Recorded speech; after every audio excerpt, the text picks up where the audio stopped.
Hello my dear students. बच्चों, अपने 10th class के इलेक्ट्रिसिटी चैप्टर के न्यूमेरिकल्स के कंसेप्ट पढ़ रहे थे। तो अभी हमको नेक्स्ट कंसेप्ट पढ़ना है। देखो, इक्विवेलेंट रेसिस्टेंस हमको फाइंड करना आ गया था। अब हमको क्या करना है, सर्किट के जो न्यूमेरिकल्स है वो सॉल्व करने के। हमारे पास कोई सर्किट गिवन होगा जिसमें रेसिस्टेंसेस लगे होंगे, हमको उसमें करंट वोल्टेज फाइंड करनी होगी। जैसे पहला क्वेश्चन देखो, इसमें क्या है कि हमारे पास 3 रेसिस्टेंस गिवन है, 2 ओम, 4 ओम, 2 ओम, जो एक बैटरी से कनेक्टेड है, 6 वोल्ट की बैटरी से। ठीक है, और इसमें एक एमीटर लगा हुआ है। एमीटर क्या करता है, हमको पता है, करंट मेजर करता है। और ये जो पहला रेसिस्टेंस है R1, उसके अक्रॉस वोल्ट मीटर लगा हुआ है। तो क्वेश्चन में हमसे क्या पूछा है, पहला तो R इक्विवेलेंट की वैल्यू फाइंड करो। देखो, ये सारे जो रेसिस्टेंसेज हैं, देखो एंड टू एंड कनेक्टेड है।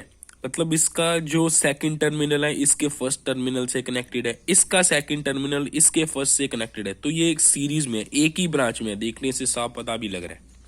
तो इसका मतलब इक्विवेलेंट रेसिस्टेंस निकालने के लिए हम सीरीज कॉम्बिनेशन वाला फॉर्मूला अप्लाई करेंगे। तो मैंने अप्लाई कर दिया, R1 plus R2 plus R3, values put कर दी, 242 242, बाय एडिंग वी गेट 8 ओम। तो ये हमारा फर्स्ट का आंसर आ गया 8 ओम। अब सेकंड हमको फाइंड करना है रीडिंग ऑफ एमीटर। देखो, एमीटर यहाँ पे लगा हुआ है। देखो, एक चीज हमेशा याद रखना इन न्यूमेरिकल्स को सॉल्व करते वक्त, कि सीरीज कॉम्बिनेशन में हमेशा करंट सेम रहता है और पैरेलल कॉम्बिनेशन में करंट डिफरेंट हो जाता है, वोल्टेज सेम रहती है। क्या बोल रहा हूं मैं, सीरीज कॉम्बिनेशन में करंट सेम रहता है, पैरेलल कॉम्बिनेशन में वोल्टेज सेम रहती है। मींस इसमें करंट हर रेसिस्टेंस में से सेम ही जाएगा, आई, क्योंकि ब्रांच ही एक है। जो करंट यहां से जाएगा वही यहां से जाएगा, पूरा ऐसे करके जाएगा। वोल्टमीटर करंट नहीं लेगा, क्योंकि वोल्टमीटर का रेसिस्टेंस बहुत ज्यादा होता है। आइडियल वोल्टमीटर का रेसिस्टेंस इनफाइनाइट होता है, तो ये तो करंट लेगा नहीं। तो जितना करंट यहां से चलेगा वो पूरा ऐसे ही जाएगा, ऐसे ही जाएगा, पूरे सर्किट में सेम करंट चलेगा। तो मींस सीरीज कॉम्बिनेशन में करंट सेम रहता है, वोल्टेज डिफरेंट हो जाती है। और पैरेलल कॉम्बिनेशन में वोल्टेज सेम रहती है, करंट डिफरेंट हो जाता है। वो नेक्स्ट न्यूमेरिकल में देखेंगे पैरेलल कॉम्बिनेशन वाले में। एक बार इधर देखो, तो मुझे क्या करना है, एमीटर की रीडिंग फाइंड करनी है। ठीक है, एमीटर की रीडिंग फाइंड करनी है। एमीटर क्या करता है, करंट मेजर करता है। मींस एमीटर की रीडिंग मींस मेरे को करंट फाइंड करना है, तो मुझे करंट फाइंड करना है। ठीक है, तो मैं क्या करूंगा, इस पूरे सर्किट में ओम्स लॉ अप्लाई कर दूंगा। इस पूरे सर्किट का रेसिस्टेंस कितना है हमने निकाल लिया है, 8 ओम। इस पूरे सर्किट में बैटरी कितने वोल्ट की लग रही है, 6 वोल्ट की। निकालना क्या है, करंट निकालना है। तो ओम्स लॉ क्या होता है, V equals to I R. V की वैल्यू कितनी है, 6 वोल्ट, रख दी। I की वैल्यू फाइंड करनी है, R की वैल्यू फाइंड कर चुके हैं, 8 ओम, रख दिया। अब I निकालना है, तो इधर आ जाएगा, ये डिवाइड में आ जाएगा जब साइड चेंज करेंगे। तो I इक्वल्स टू क्या गया, 6/8। 2 से कट हो रहा है, दैट इज 3/4 एम्पियर। तो 3/4 एम्पियर इस सर्किट में करंट फ्लो हो रहा है, और वही एमीटर की रीडिंग होगी। तो एमीटर की रीडिंग आ गई 3/4 एम्पियर। ये हमारा सेकंड आंसर हो गया। अब third, reading of volt meter. Volt meter कहां पे कनेक्टेड है, R1 के क्रॉस कनेक्टेड है।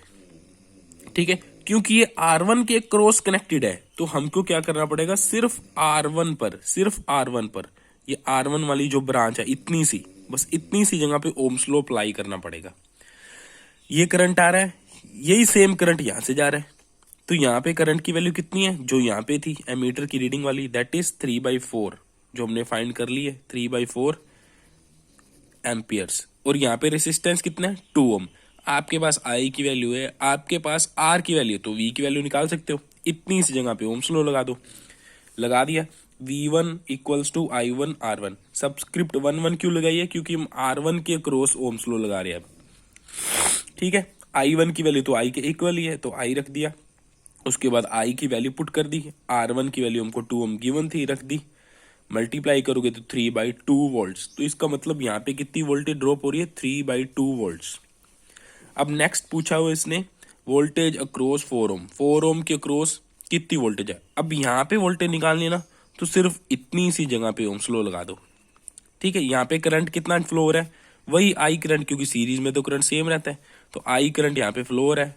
R2 की वैल्यू 4 ओम गिवन है, बस इतनी सी जगह पे ओम्स लॉ लगा दो, V equals to I R, V equals to I2R2। I2 की वैल्यू क्योंकि I के इक्वल ही है तो मैंने डायरेक्ट I रख दिया, फिर I की वैल्यू पुट कर दी, R2 की वैल्यू 4 ओम है पुट कर दी, मल्टीप्लाई करोगे 4 से 4 कैंसिल, V2 की वैल्यू आ जाएगी 3 वोल्ट्स। तो ऐसे करके हम ऐसे सर्किट्स को टैकल करते हैं। अगर वो आपसे पूछ लेता I1, I2 एंड I3 की वैल्यू फाइंड करो, तो वो क्या होती? अरे सेम ही तो होती, क्योंकि सीरीज कॉम्बिनेशन है। तो I1 की वैल्यू भी I के इक्वल होती है, I2 की भी, I3 की भी, क्योंकि सभी रेसिस्टेंसेस में से सेम करंट फ्लो हो रहा है, क्योंकि ये सीरीज में कनेक्टेड है। नेक्स्ट न्यूमेरिकल देखो, अब पैरेलल कॉम्बिनेशन करते हैं।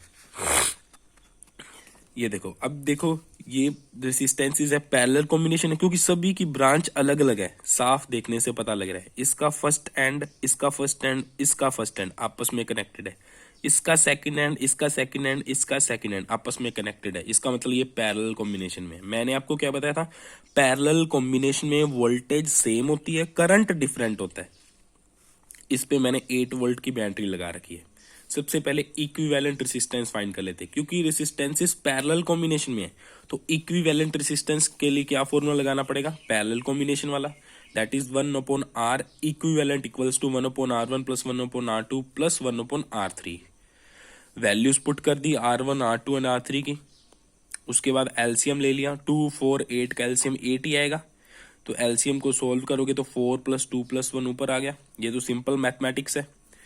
अब ये तो 1/R इक्विवेलेंट की वैल्यू आ गई 7/8, लेकिन R इक्विवेलेंट की वैल्यू चाहिए हमको, पूरे सर्किट का इक्विवेलेंट रेसिस्टेंस चाहिए, तो इसका रेसिप्रोकल लेना पड़ेगा। रेसिप्रोकल हो गए तो 8/7। ये हमारा फर्स्ट का आंसर आ गया। अब सेकंड हमको फाइंड करना I। देखो I क्या है? ये मतलब इस सर्किट में टोटल करंट कितना चल रहा है। बैटरी या करंट चला रही है I जा रहा है यहाँ पे आया। इस पॉइंट पे 3 ब्रांचेस होगी, तो ये करंट स्प्लिट हो जाएगा, कुछ पार्ट इधर चला जाएगा, कुछ पार्ट इधर चला जाएगा, कुछ पार्ट इधर चला जाएगा। तो मैंने एज्यूम किया यहाँ पे I1 करंट गया, यहाँ पे I2 गया, यहाँ पे I3 गया। इन तीनों का सम I1 + I2 + I3 वो I के इक्वल ही होना है, क्योंकि यही करंट तो 3 पार्ट्स में स्प्लिट हुआ है। I1 + I2 + I3। तो इसलिए ये जब तीनों करंट्स यहाँ पे चलेंगे, यहाँ पे फिर वापस आके कंबाइन हो जाएंगे। I1 इधर से आया, I2 इधर से आया, I3 इधर से आया, तो ये तीनों मिलके फिर से I बना देंगे, तो I करंट ही चलेगा। ये I करंट अब हमको फाइंड करना है, क्योंकि ये पूरे सर्किट का करंट है, तो पूरे सर्किट पे ओम्स लॉ लगा दो। कितने वोल्ट की बैटरी लगी है? 8 वोल्ट की।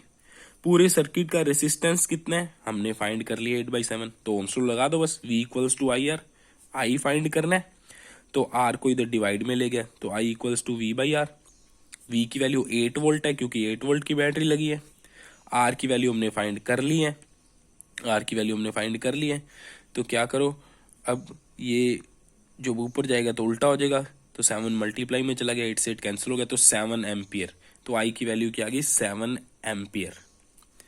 थर्ड फाइंड करना I1, I2 एंड I3 की वैल्यू, मतलब R1 से कितना करंट फ्लो हो रहा है, R2 से कितना करंट फ्लो हो रहा है, R3 से कितना करंट फ्लो हो रहा है, ये हमको फाइंड करना है। या तो वैसे पूछ ले, यहाँ पे एमीटर भी लगा सकता है, एमीटर A1 की रीडिंग बताओ, एमीटर A2 की रीडिंग बताओ, एमीटर A3 की रीडिंग बताओ। बात एक ही है, एमीटर करंट ही तो मेजर करता है, तो सेम ही क्वेश्चन होगा जो भी हम कर रहे हैं। अब क्योंकि I1 की वैल्यू हमको फाइंड करनी है, तो सिर्फ इतने इतने से हमको डील करना पड़ेगा, ऊपर ऊपर वाली ब्रांच से। इसमें वोल्टेज कितनी है?